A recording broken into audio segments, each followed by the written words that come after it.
So if you don't mind me asking, one of my first questions, we're just gonna jump right into it, is how do you identify both on the LGBTQ scale and on the religious scale? I identify as gay, and I identify as Christian, non-denominational. Christian, non-denominational. Okay. So I kind of want to just go through kind of I don't want to say your whole life, but even from the day you were born now. Just kind of getting some background on you and the household you grew up in. When you were younger, a small child living with your parents, was it okay to be gay? Did your family practice any type of religion? What was the feel like in the house when you were younger? Well, my parents are, my father's deceased, Okay. so he passed away 4 years ago, so I'll speak the history of my parents versus how it is now. So my parents were both very religious, involved in the church.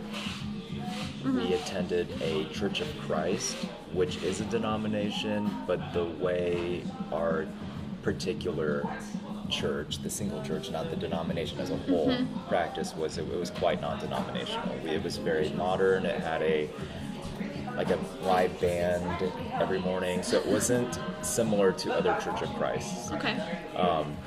And in addition, if you were just a member of the church, we did not follow any apparent doctrine or religious pieces that seemed out of the norm for other non-denominational churches. So we were more non-denominational than anything. Yeah. But yes, homosexuality or any type of gender identity issue would have been frowned upon if it deviated from the norm. So that was definitely evident in the culture at church, and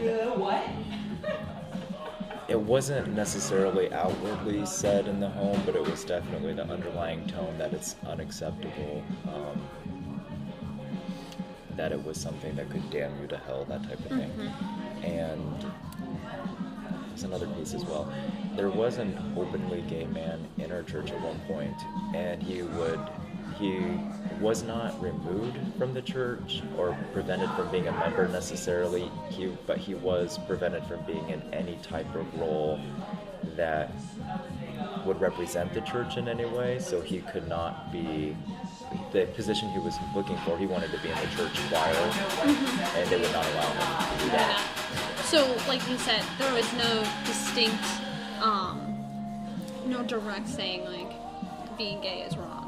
But there was just, like, a feeling that this probably goes against what my church believes in. Yes, and I'm not sure if I was more hyper-vigilant after I came out, but there was a single sermon when they lumped homosexuality into sexual deviant practices altogether that were immoral. And I don't know if that's because I came out to my minister and then, 6 months later, he included that into the sermon. But I had never heard of it other than that.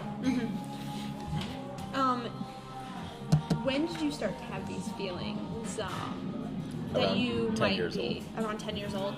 And like you said, you talked to your minister. Was that soon after you developed I these was feelings? 15.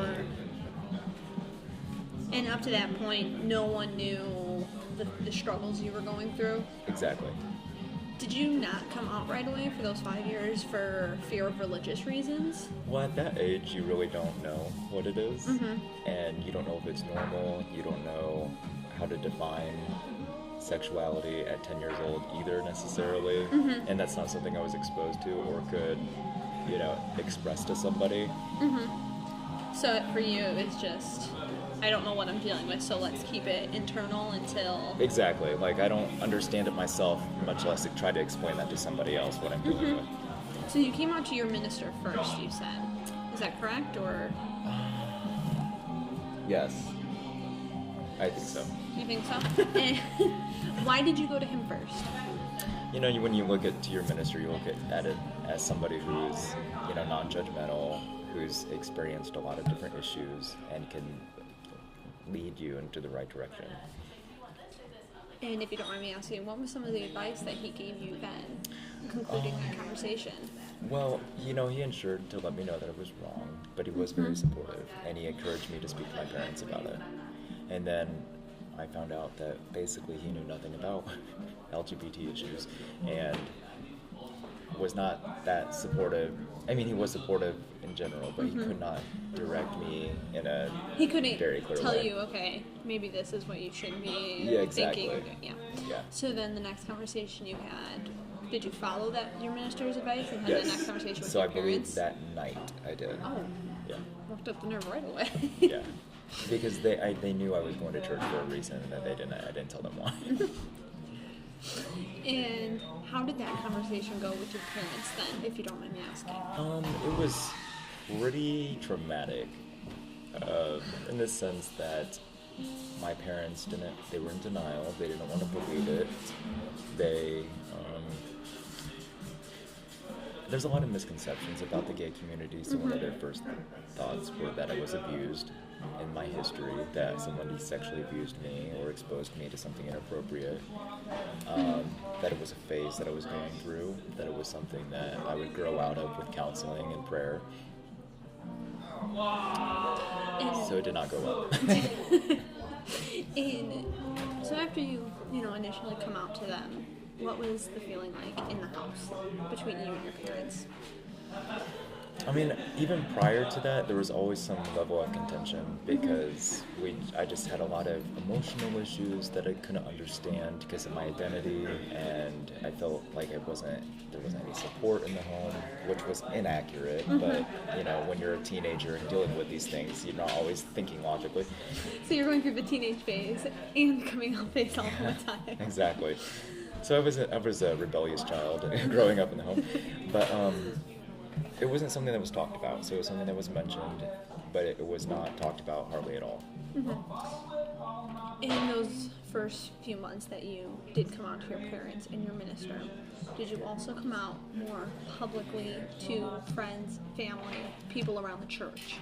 Not the church, because that was an issue that I just felt like wasn't appropriate in that setting, considering my parents still, my whole family were active in the church, and obviously it was frowned upon, so that's something I kind of hid.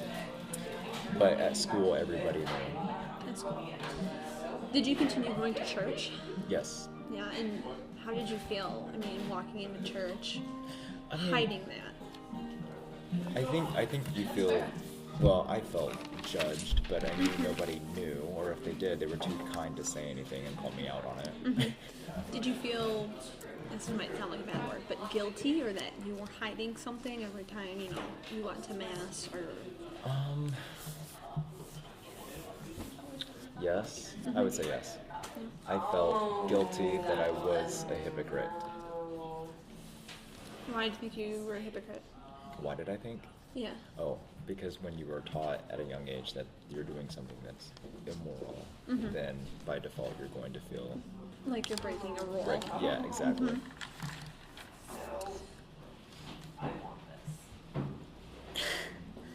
How did balance come about then?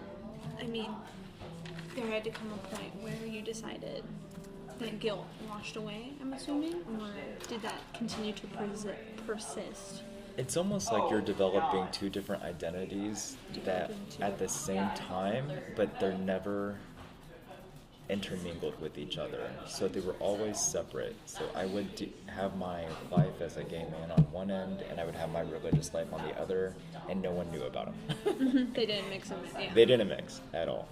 And because of the gay community's experience with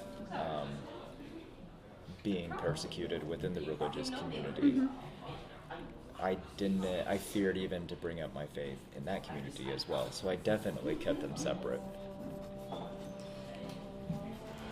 As you were growing up, 16, 17, was there an LGBTQ group that you joined to kind of explore and figure out those feelings? Yes. In Fort Wayne at the time, they had an LGBT youth group called Horizons Youth Group, and it has since folded the youth group and the entire organization in itself due to financial reasons. But yes, they did have a youth group there for LGBTQ youth from the ages of like 14 to 22, I think, and we separated into two groups, so I was part of the older group. Yeah. And that was definitely instrumental in helping me figure out who I was and having that support when I felt I didn't have it, when I did not have that support in the home setting.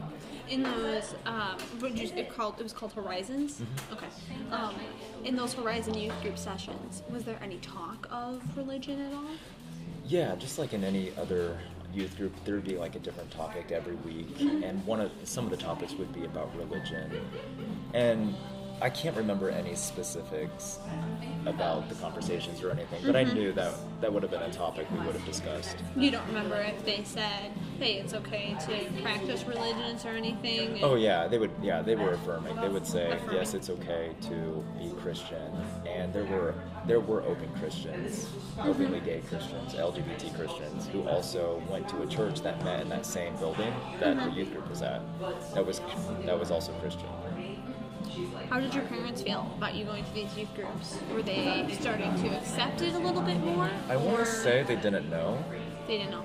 Because I would go to counseling, a Christian psychologist, I believe, who specialized in LGBT issues, I believe. I could be wrong about that. And then right after that, I would go to this group. So you went to sessions that were oddly contradicting. Yeah. So you bring up this Christian psychologist, and again, I'm not trying to judge any particular group. Was this Christian psychologist similar to? And I hear it on TV, the term reparative therapy sometimes, or conversion therapy. The very first, yeah, not this one. No, he was very supportive. He did not try to change me. He was very empathic, was a great listener. I loved going to therapy. But the very first one I went to, he was misinformed about sexuality and gender identity issues, and he would critique me on everything from the music I was listening to the firmness of my handshake, and was all different types of things. So he was confusing gender expression with sexuality, and he was a disaster, and I told my parents I'm never going back to him again. So he was a poor example of I would consider him a reparative therapist.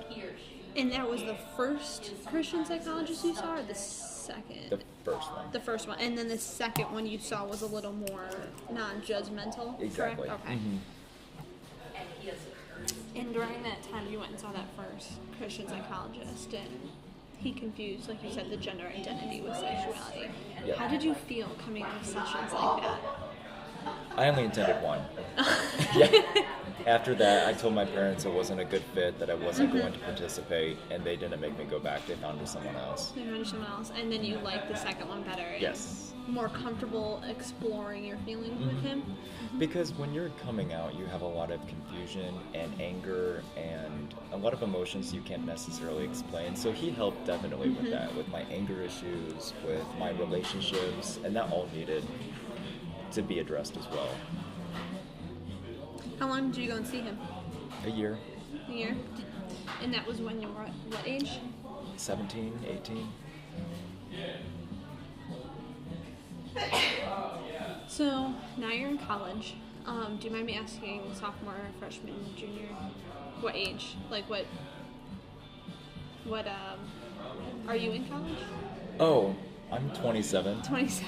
I have a master's in counseling, so I've been out of school for the last 2 years. Why did you choose counseling? Does that have anything to do with? There's so many different factors involved in that. I wanted to be a doctor initially, so I realized that I did not like biology fairly quickly, and I was just over biology. Most people are. I've noticed that once they take one biology course, they're done. My parents pushed me to become a doctor. They wanted me to be a doctor, and I had the grades for it, but I didn't have the passion, so I decided in undergrad that I wanted to be a psychologist.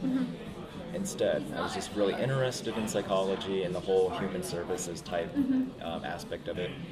And then when I entered grad school here at Ball State, I realized that I was doing it for money and prestige and not for the human services aspect that I loved. So I decided to end because it was so stressful and I never want to go back to school ever again. No, I don't blame you.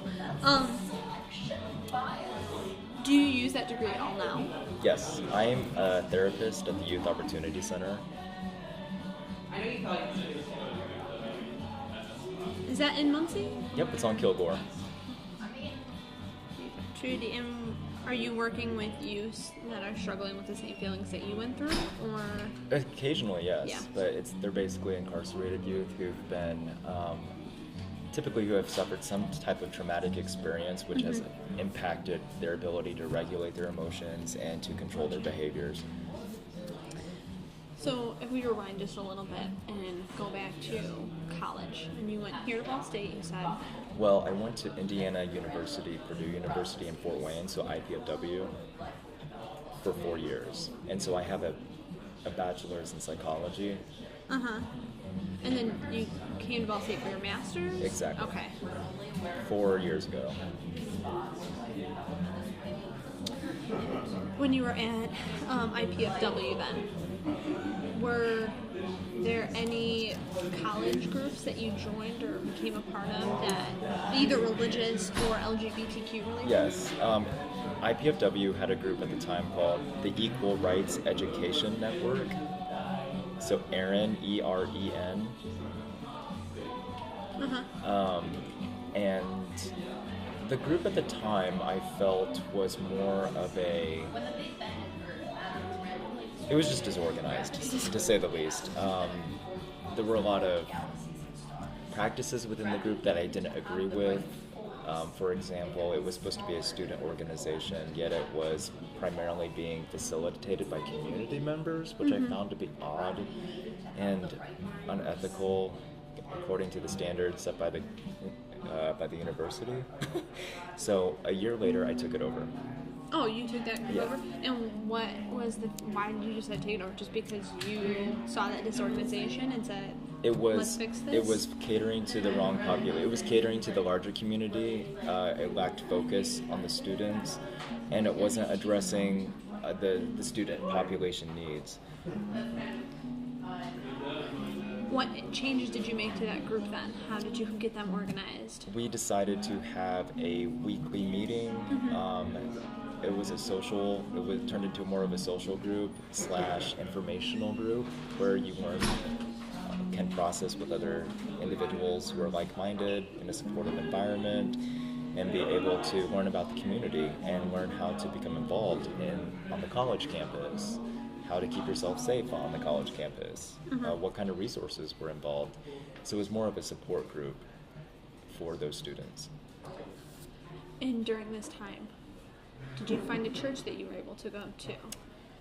I had gone to, I don't even remember it. I think when I was dealing with all these issues, personal issues related to like sexuality, I kind of put my faith on the back burner. So I was not, I think in any part of like identity process, you go in stages where you may feel like you've integrated your identities together and you have a balance, and other times I felt like I didn't, and I felt like I had to choose one or the other, or I couldn't be Christian, or I couldn't be gay, or one of the others. So at that point in my life, I was definitely not really looking into Religion. being a practicing Christian at that time. But you go now? Do I go now? Yeah. Well, that's the issue. I do want to go, but there hasn't been a church in Muncie that really fits my beliefs. I was going to the Universalist Unitarian Church, But I found out quickly that though they do mention God in a very general way, it wasn't focused on Christianity. Um,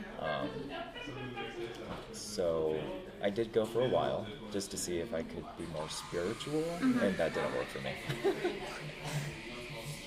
Do you think, though, it's possible for someone in your situation, someone that is openly LGBTQ, and trying to find a spiritual life, do you think it's possible for those two sides to coexist in a person? Yes. Yeah. Do you think it just comes with time and practice and acceptance, or? It comes with, yeah, you're right. It comes with time, it comes with acceptance in all parts of your identity, and I just lost it. It's okay. I forget what I was going to say. I mean, there's so many other variables too that you're juggling growing up. In addition, I was dealing with my racial identity and my professional identity and my sexual identity, and my father passing away. So then your role in the family changes, and so there were a lot of other issues. Like, I focused a lot on my racial identity in graduate school. And it's only, I would say, in the last 2 years that I've really incorporated all aspects of my life together and feel more holistic than I did before. And how has that come about? Like, did you have to talk to someone, talk to family, or, like you said, it just comes with time? It doesn't just come with time. You have to do a lot of processing with your support, whether it be a therapist, whether it be your friends and family. I had to open up about my issues with a lot of people and feel comfortable and developing those parts of my identity that I wasn't comfortable with. So if I'm not comfortable being gay, what does that mean? Really trying to being aware of why that is and trying to figure out a solution to that issue.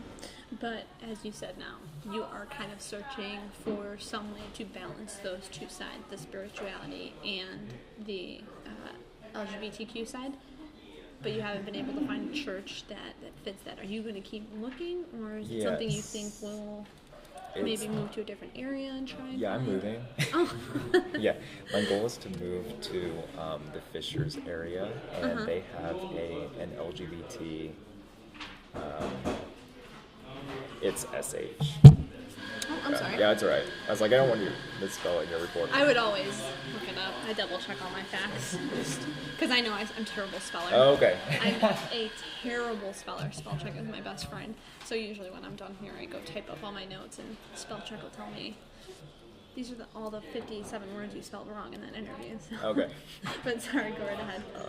There's a church in Indianapolis called Life Journey, and their members are primarily LGBTQ. Now, they will accept anybody.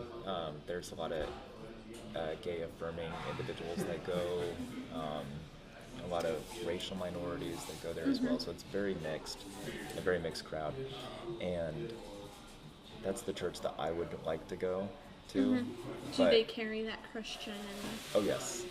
Those Christian values that you're looking for? And if you attended the church and you did not realize anybody identified as LGBTQ in that church, it would look just like the church I would attend when I was younger. How is the relationship? I know you said your father's deceased.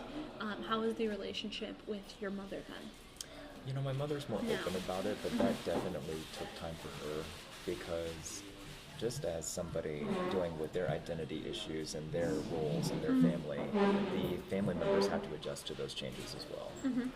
So just as I had to go through a coming out process, my mother had to go through her own process with dealing with me being gay and what that meant to her and what kind of role changes would follow with that. Do you have any brothers or sisters? I have 3 younger brothers. 3 younger brothers?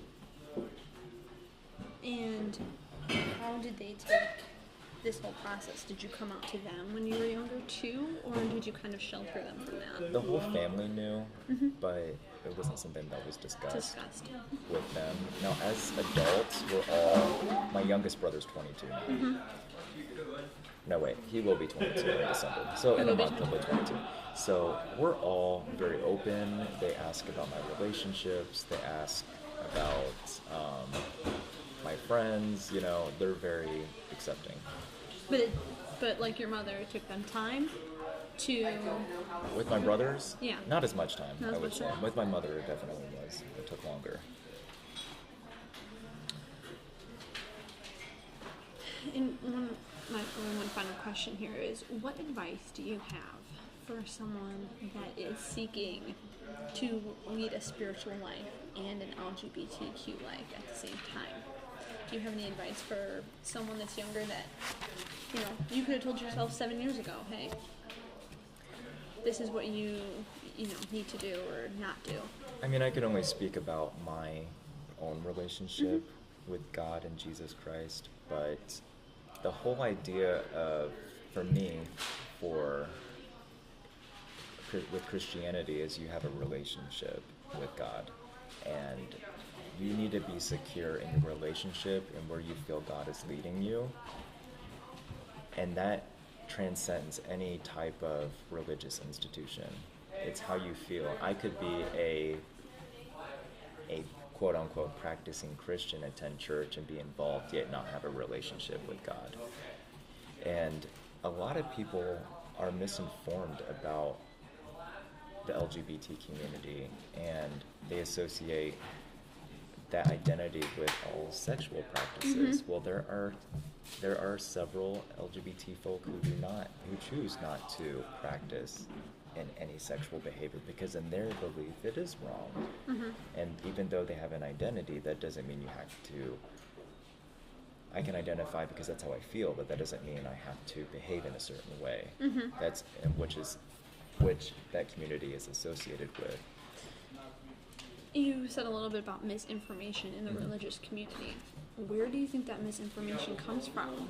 It comes from ignorance and not wanting to understand. When I look at the Bible, I can take it literally, or I can look at historical context and try to understand what the word is trying to say.